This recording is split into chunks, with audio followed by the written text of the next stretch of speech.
এক মাসের লাইগা ঘরটা ছাইরা লাহারির ঘরে উইঠা পর। কিসের দরকারের জন্য? শুটিং করার লাইগা মাতব্বর বাড়িতে যারা আইছে তারার বড়ি আমারা বাড়ি পছন্দ হইছে। বিরাট অঙ্কের টাকা দিব কইছে, আমিও কথা দিয়ে আইছি।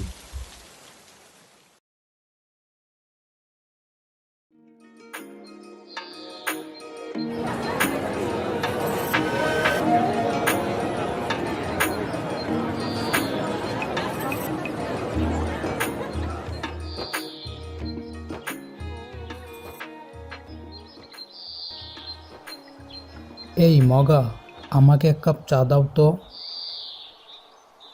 এখনই আনছি।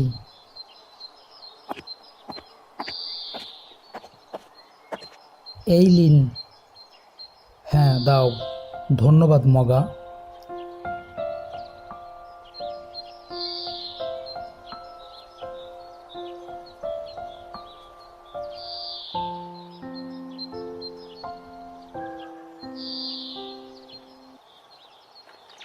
বাহ, দারুণ চা করো তো তুমি।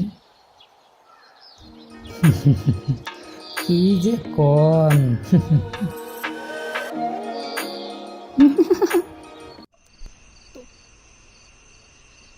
মগা মাতব্বর বাড়ির কামলা। চিত্রনায়ক লিখন শাহ এবং চিত্রনায়িকা চিত্রা দেবীর সেবা করার দায়িত্ব মগাকে দেওয়া হয়েছে। মগা এতে ভীষণ খুশি। তোমার ভাইয়ের নাম জানি কি বলেছিলে? জি, মদন। মগা, মদন কারো নাম হয়?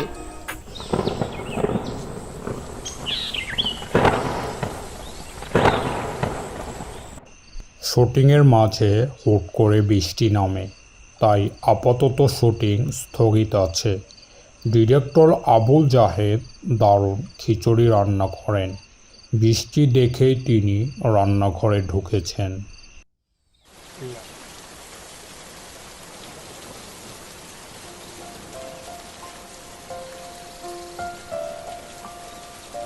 আচ্ছা মগা, এই বাড়ির দুইটা মেয়ে কোথায়?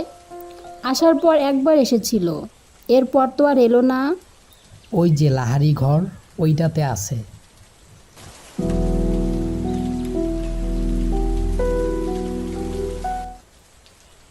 লাহারি ঘর মানে কি?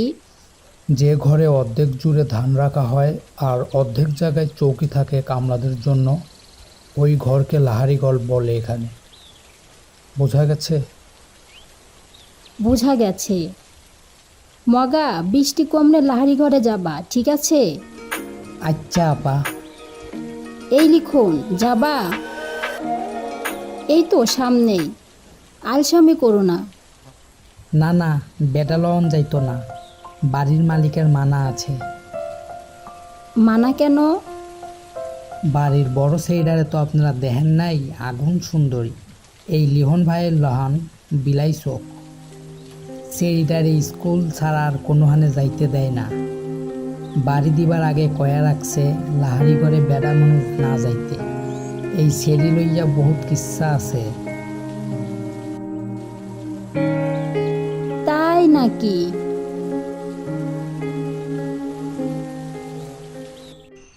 লাহারি ঘর দুভাগ করা হয়েছে চাদর টানিয়ে। এক পাশে চৌকিতে হেমলতা এবং মর্শেদ থাকেন, অন্য পাশে চৌকি পদ্মাজা, পূর্ণা ও প্রেমার দখলে। লাহারি ঘরের পিছনের দরজা আপাতত প্রধান দরজা হিসাবে ব্যবহৃত হচ্ছে।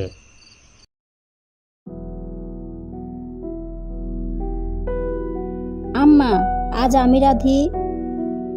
আচ্ছা, তুই রাঁধবি? সত্যি আম্মা, আজ আমি রাঁধবো। আমার যে কি ভালো লাগছে। যা জলদি, আসরের আজান কবে পড়েছে? পদ্মাজা রান্নার প্রস্তুতি নিতে থাকে। পূর্ণা আর প্রেমা হিজুর গাছের নিচে পাটি বিছিয়ে লুডো খেলছে। মাঝে মাঝে প্রেমা বাটপারি করে।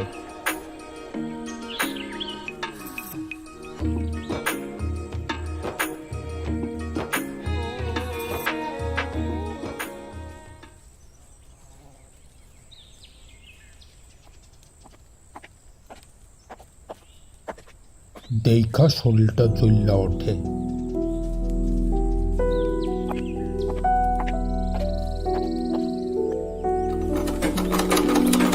এই সেরি রান্ধে কেন? আমি বলছি। কতদিন কইছি এই সেরির হাতের রান্ধন আমারে না খাওয়াইতে।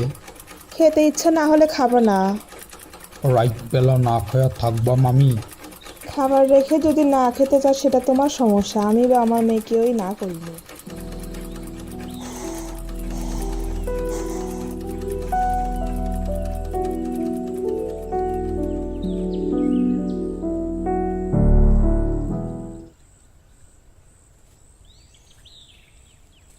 একটা নোংরা কথা উচ্চারণ করলে আজ আমি তোমাকে ছাড় দিব না।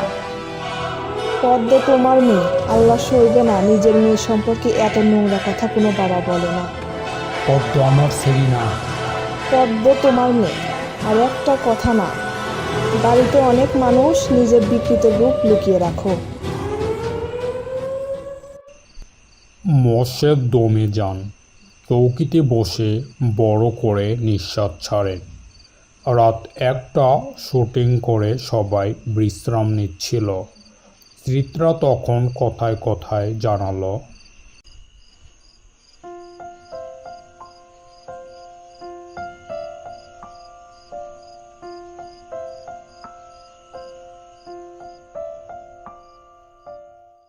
লাহারি ঘরে গিয়েছিলাম। মগা যে মেয়েটার কথা বলেছিল তাকে দেখতে। মেয়েটার নাম পদ্মজা। মগা, পুরো নামটা জানো কি? জি, উম্মে পদ্মজা। ও হ্যাঁ, উম্মে পদ্মজা। কি নিয়ে আলাপ হচ্ছে? এই বাড়ির মালিক যিনি, ওনার বড় মেয়ের কথা বলছি। এমন সুন্দর মুখ আমি দুটি দেখিনি। মেয়েটার মুখ দেখলে বুকের ভিতর বিশুদ্ধ ভালো লাগার জন্ম হবে। এত শ্রী ভাগ্যবান দিয়েছে মেয়েটাকে। কি বলছো কি তুমি? সত্যি? সত্যি বলছি, সন্ন্যাসী ছাড়া কোনো পুরুষ এই মেয়ে উপেক্ষা করতে পারবে না। চিত্রার মুখে অন্য মেয়ের প্রশংসা শুনছে, অবিশ্বাস্য ব্যাপার। চিত্রা তো সবার খুঁত বের করে। সে নিজে খুঁতিন সেরা সুন্দরী মনে করে। সে চিত্রা কিনা অন্য মেয়ের প্রশংসা করছে।